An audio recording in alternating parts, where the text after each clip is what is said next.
பாரத்தை எந்த மனிதனும் நிவர்த்தி செய்ய வழி இல்லை. பாரம் இல்லாத மனிதன் என்ற உலகத்தில் ஒருவரும் இல்லை.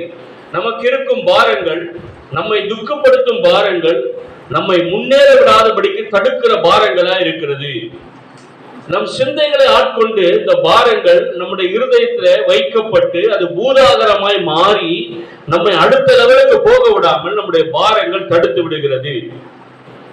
அதுபோல பாரங்கள், கவலைகள் வரும் பொழுது நாம் என்ன செய்கிறோம்? வேதம் என்ன சொல்லுகிறது?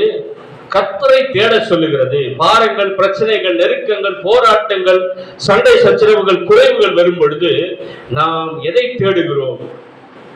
நாம் அனைத்து நேரத்தில் நம்முடைய சொந்த இஷ்டங்களை தேடி அதில் தோல்வி அடைகிறோம். ஆனால் வேதம் சொல்லுகிறது, உன் பாரங்கள் உனக்குள்ளே இருந்து வெளிப்பட வேண்டுமானால், உனக்குள்ள நிவர்த்தி ஆக வேண்டுமானால் என்னை தேடி வா. அல்லேலூயா. இயேசுவை தேடி வர வேண்டும்.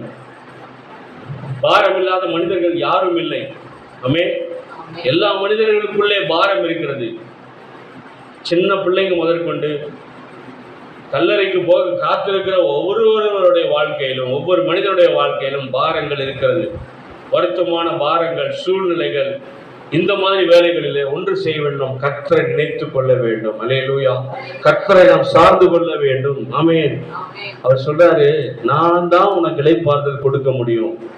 இந்த உலகத்துல இளைப்பாறுதல் கொடுக்க ஒருவரும் இல்லை. மனிதன் சொல்லலாம், நான் உனக்கு ஹெல்ப் பண்றேன், என்கிட்ட வந்து சொல்லு உன் பிரச்சனைகள். எத்தனையோ கவுன்சிலிங் சென்டர்ஸ் இருக்கிறது, ஆலோசனை மையங்கள் இருக்கிறது. பிரச்சனைகளுக்கு நாங்கள் முடிவு சொல்லுகிறோம். என்ன சொல்லுவார்கள்?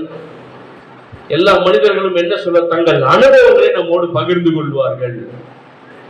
பிரச்சனைகள் வரும் பொழுது, போராட்டங்களும் நான் இப்படி செஞ்சேன் நீ இப்படி செய்யன்னு சொல்லுவாங்களே தவிர அந்த பிரச்சனைகளுக்கு முடிவை கொண்டு வர எந்த மனிதனாலும் முடியாது. நம்முடைய பாரங்களுக்கு, நம்முடைய பிரச்சனைகளுக்கு, நம்முடைய தோல்விகளுக்கு, நமக்கு இருக்கிற எல்லா போராட்டங்களுக்கு மாற்றம் கொண்டு வர நம்முடைய கர்த்தராகிய இயேசு கிறிஸ்து ஒருவரால் மாத்திரமே முடியும். அல்லேலூயா.